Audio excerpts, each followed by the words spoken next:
Gotcha. Yes. Yes. Get into it. Get into it. Yes. We are back, lovelies. We are back. And today is a week away from my birthday. I will be 34 years old. And I'm so excited. I'm so happy. Children, if there is one thing that I can impart onto you that some adults may not tell you, I want you to celebrate your birthday every single time, every single year you can get. Now, you have 364 unbirthdays, but you have only one birthday, and it's your personal holiday. It's when you were brought into this world. It's when you were putting your mark into the universe. So I don't care how old you get. I don't care if other people say, oh, that's lame, I don't want to do that because I'm at this age and I shouldn't celebrate. No, celebrate your birthday. Celebrate the day that you brought light into this world. Celebrate the day that you're able to be a friend to somebody else. Celebrate the day that you were given a life to make of your own. Celebrate, because you deserve it. We all do. I will never, ever get tired of getting older, because what I will tell you is this: aging is an inevitability, but age is a state of mind. Get what I'm saying? Aging is an inevitability. We're all going to get older. But your age, how you perceive and think of age, is a state of being and mind, okay? Meaning that even though I'm 34, I still feel as young and lively and enthusiastic as I did when I was a teenager and being 18 and 17 and 16. And I hope to feel that way when I'm 50, 70, 80, 90, 111, which is my goal, to get to 111. And my real friends will know why that is. My real friends who know my literary tastes will know why that is. Why I want to get to 111 years old. But that's besides the point. Go ahead and celebrate yourself. I don't care how old you get. Even if it's by yourself or with a friend or a partner or your pet or your best friends. Go and celebrate the day that you were brought into the world.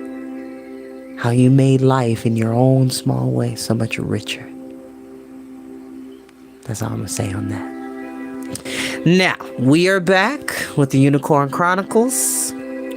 We are in the Song of the Wanderer, and now Kara has met the Queen Arabella Sky Dancer for the second time, and she is about to go back to Earth to retrieve her grandmother, the Wanderer. So we're going to find out why her grandmother was called the Wanderer and her role in the world of Luster.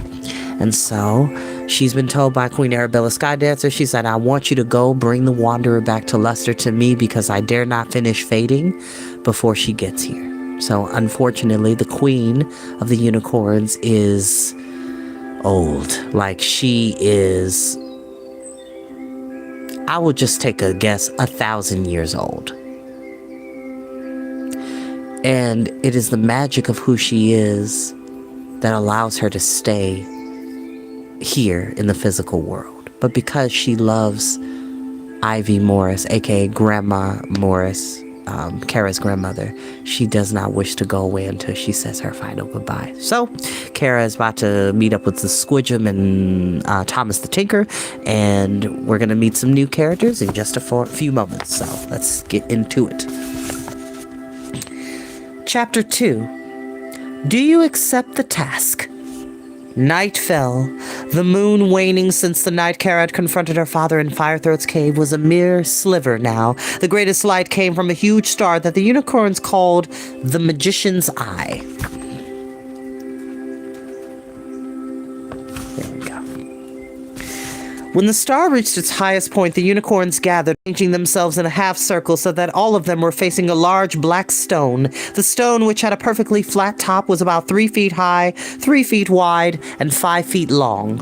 When the gathering was complete, Arabella Sky Dancer appeared, climbing silently onto the stone platform by way of its sloping rear side. She stationed herself at its center. Her milky white coat seemed to glow in the moonlight. She gazed out on the gathering, then called Kara to come and stand before her. The girl stepped forward. Surrounded by the glory of unicorns, she felt unexpected tears well up. To be in this place with these enchanted creatures was a dream come true. But now she had to leave. Never mind that the leaving was to fetch her grandmother, something she desperately wanted to do. It still hurt. She brushed a strand of her red hair away from her face, then reminded herself not to fidget and drop her hand back to her side.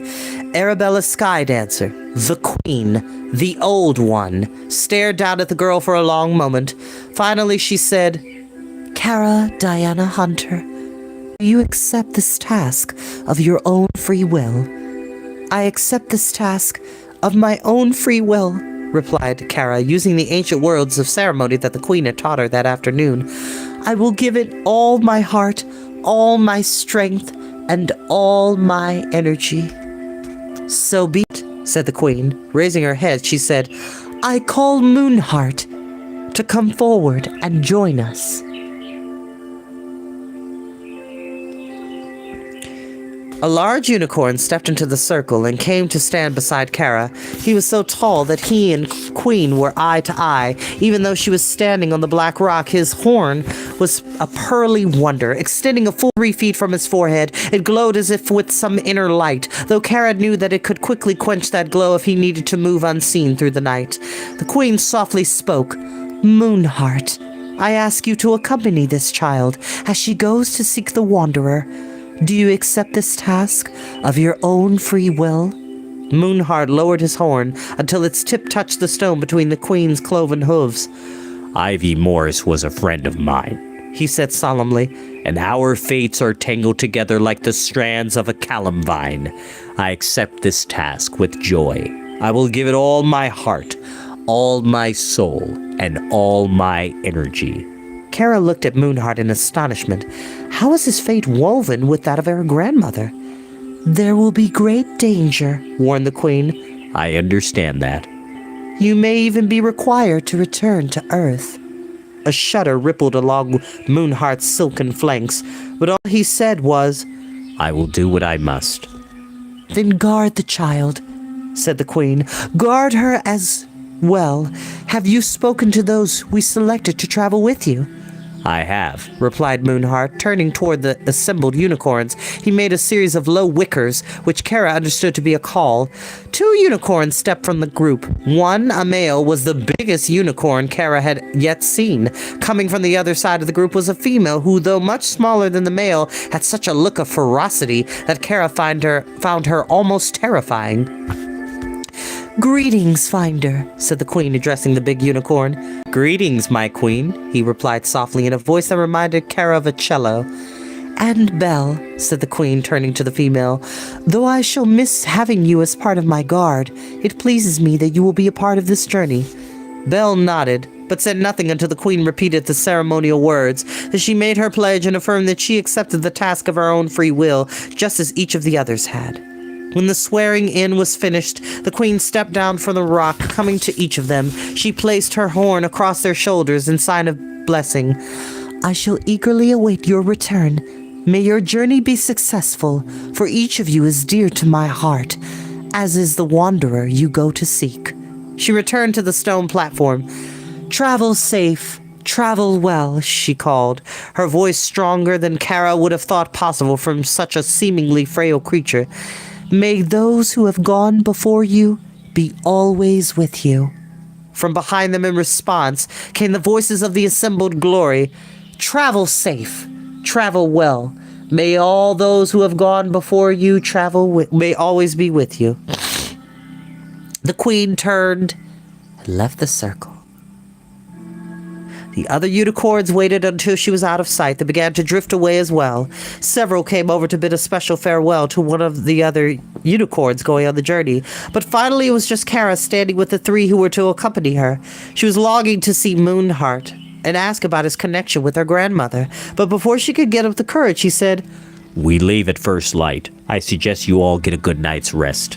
Then he too turned and left the clearing. Kara felt uneasy as she watched him disappear into the forest. Though it would be a great honor to travel with him, she found herself longing for Lightfoot. The younger unicorn was not only much friendlier, he actually seemed to like her, a feeling she did not sense from Moonheart. She wondered if one reason she and Lightfoot got along so well was because they were both young. Well, young isn't exactly the word, thought Kara with a smile. Her friend was more than a century old, after all, but according to what he had told her, that was approximately what being a teenager was to a human. Imagine that. Imagine that. 100 years in a unicorn's life, they're still in teenage mode. That's crazy. That's crazy.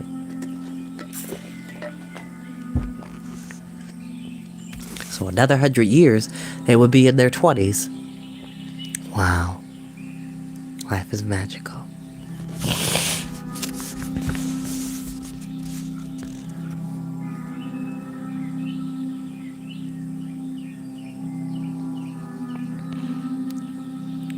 What she had not been able to get Lightfoot to tell her was why he had refused to return to the court at Summerhaven.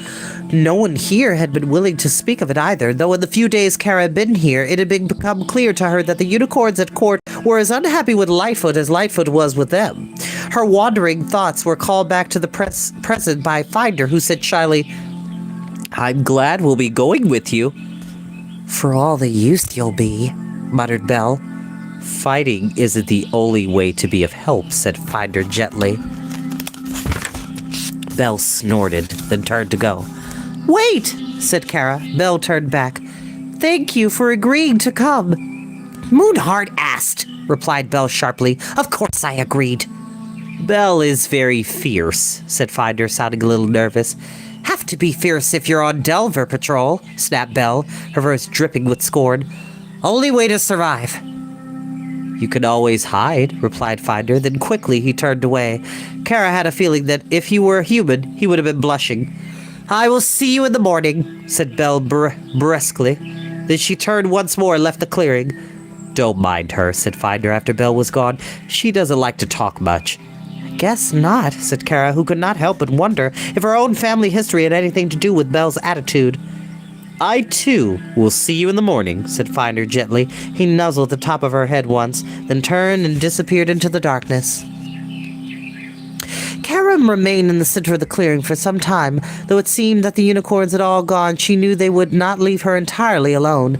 One or two were always somewhere nearby to guard her. She understood this was to protect her from Delvers, but sometimes she suspects sadly that this was also to protect themselves from her.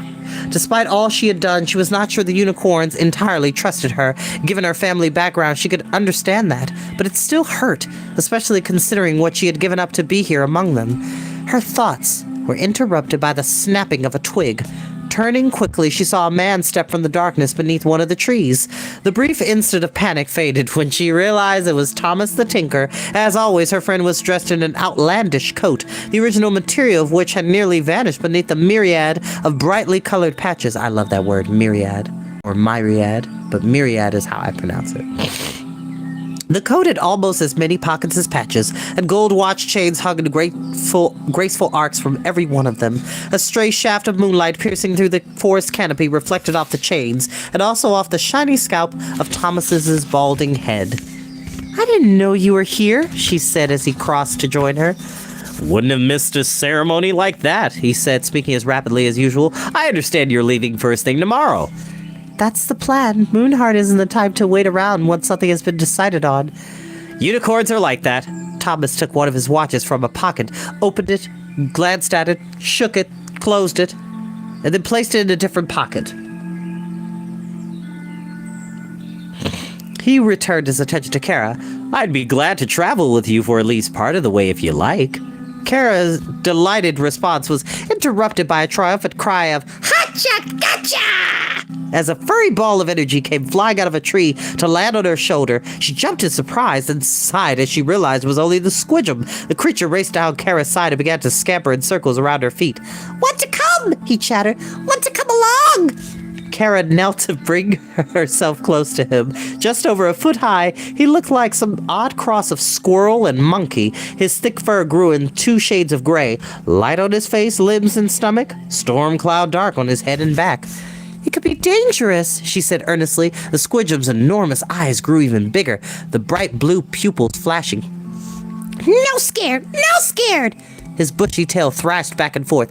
Good fight, good run, hotcha, hit 'em bad things, bite, bite, bite. Want to come? I doubt you could stop him if you tried, said Thomas, who was rummaging in one of his numerous pockets. After a moment, he produced a hard biscuit, which he tossed to the squidgem, which, by the way, if you wanted to know what the squidgem looks like, there he is, honey. There's the squidgem.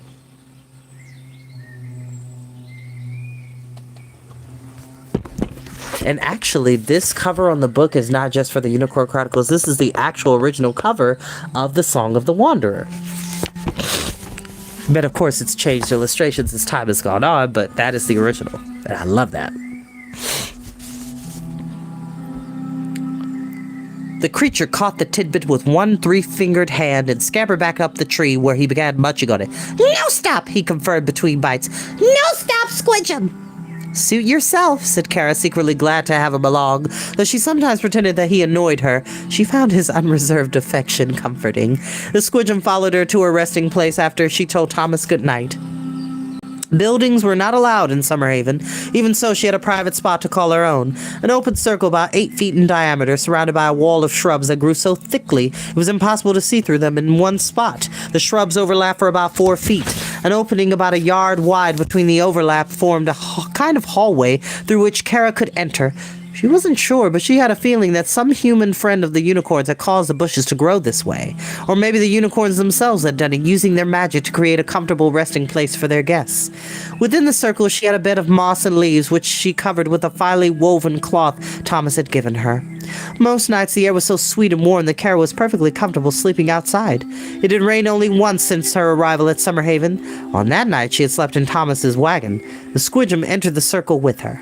Once inside, he went bounding around the green walls, now disappearing among the leaves, now bouncing out again to cry, Hacha! Gotcha! Kara settled herself on her bed and stared into the star-spattered sky. She wondered, as she did with several times a day, where her grandmother was, what she was doing. Though the other questions, whether her grandmother was a captive of the hunters, or whether she was even alive, were too awful to consider. They sometimes managed to creep in at the edges of her mind. Usually she was able to push them back. Usually, but not always. She stared at the stars above her, so many more than she had ever seen in the light-choked sky of the cities where she had grown up. The many cities, she wondered now, if all the moving she and her grandmother had done had been because they were fleeing the hunters. Or had it simply been because her grandmother was a wanderer and could not stay in one place? Falling star caught her attention.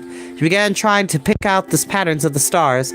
Though different from the ones she knew at home, they were gradually becoming familiar to her.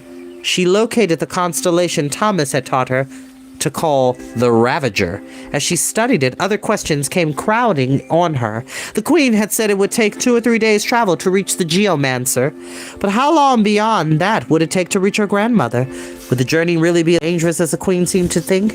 And the biggest question of all, would her grandmother even be there when she finally made it home? Of course she'll be there, she told herself angrily, trying to ignore the fearful voice inside that kept insisting the hunters would have come and taken her grandmother by now. It wasn't Grandma they were after, she reasoned, trying to make the fear subside. It was the amulet. That was why my father followed me through the opening into Luster. Besides, he was alone. There was no one else there to bother Grandma. Though she kept repeating this idea, she could never entirely convince herself it was true. Another frightening possibility occurred to her. What if Grandma Morris had already gone somewhere else to live, in order to throw the hunters off the trail? She tried to push the idea away, telling herself it was stupid, but her mind would not let it go of it. She knew her grandmother would do whatever was necessary to shield the unicorns. The thought of making the long journey home only to discover her grandmother was gone, had fled somewhere else, tormented her, partly because her heart was already tender on this matter, still unhealed from the loss of her parents, which led her wandering thoughts back to the horrible question her father had planted in her mind, the question that had nagged at her ever since.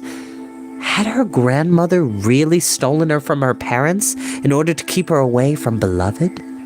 And if she had, was that so bad? But why hadn't she said anything? The questions blurred together. The squidgem who had crept onto her bed and nestled in beside her had fallen asleep. He was making a sound somewhere between a purr and a snore. The night air whispered around them, rich with scents of earth mold and moonflower. She was still gazing at the ravager when her eyes grew too heavy to keep open, and she fell asleep. Her first dream was sweet and pleasant.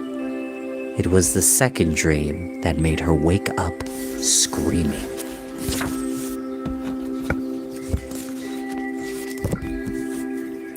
And that is where we will end for tonight. Thank you, my lovelies. Thank you all for joining me. Thank you all for joining Storytime. And I will see you next time. Good night. Bye-bye.